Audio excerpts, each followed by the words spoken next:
L'association Collectif 29 Accueillir la différence valorise et encourage la pratique sportive pour les personnes en situation de handicap. Cette année, avec les étudiants en activité physique adaptée de l'UBO, le soutien du conseil départemental et les comités parasport, elle a organisé le deuxième challenge nommé Un temps partagé sportif et culturel.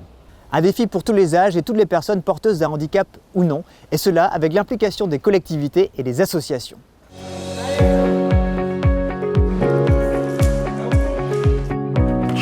Faire le choix de ce qui nous rassemble. Les membres du collectif 29 Accueillir la différence en sont convaincus. L'activité physique et sportive ainsi que la culture remplissent toutes les fonctions d'inclusivité nécessaires à l'accueil de la différence. Cette année, 14 communes accueillent le challenge nommé Un temps partagé sportif et culturel. Plusieurs sportifs paralympiques de haut niveau ont soutenu l'événement. Je trouve que c'est vraiment intéressant et c'est très important aussi de faire ces sensibilisations au handicap, d'intégrer le monde du handisport avec le monde valide, que ce soit un moment de partage et que les gens découvrent et puissent essayer des nouvelles choses. Je pense que ça a forcément un impact, même pour les clubs qui sont présents en tant que juste découverte. C'est des clubs valides et qui du coup découvrent aussi le milieu handisport. Donc ça a forcément un impact un peu après dans le mode de fonctionnement d'un club, dans sa vision du handicap, du handisport. Donc ça a des impacts personnels, ça a des impacts sur le quotidien du sportif, sur le quotidien d'un club. Donc ça a vraiment beaucoup d'intérêt de le faire. Ouais, il faut continuer à faire du sport et quel que soit son handicap. Continuer à faire du sport et du sport et du sport. Et de faire des nouvelles rencontres. Et y croire en eux, en plus en eux à fond. Et ne pas baisser les bras, d'aller le plus haut possible et le plus fort possible. C'est un immense honneur de pouvoir faire découvrir aux gens et aux jeunes la pratique du sport adapté et de l'handisport. Pour moi, c'est très important de sensibiliser qu'il y a des ouvertures d'esprit et que le sport est pour tous et qu'il est un vecteur social. La construction d'une société inclusive passe par les collectivités locales. Élus et associations peuvent permettre de rendre accessible une pratique sportive et culturelle de proximité.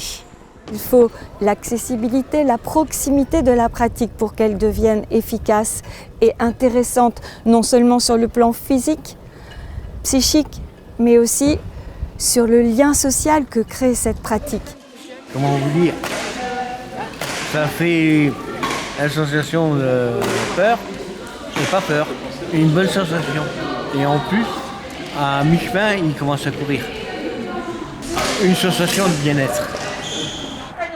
Un peu, ouais. Oh, un peu de soleil, c'est bien. Il faut oser le faire, que ça soit valide ou pas. Il faut qu'on reste confiance et qu'on ose faire les choses. Si on veut, par exemple, faire du sport, il faut oser faire le sport. Il faut qu'on essaye de tout et si on trouve une passion qu'on aime bien, on reste dans sa passion. C'est de ne rien lâcher en fait, ce que je peux dire.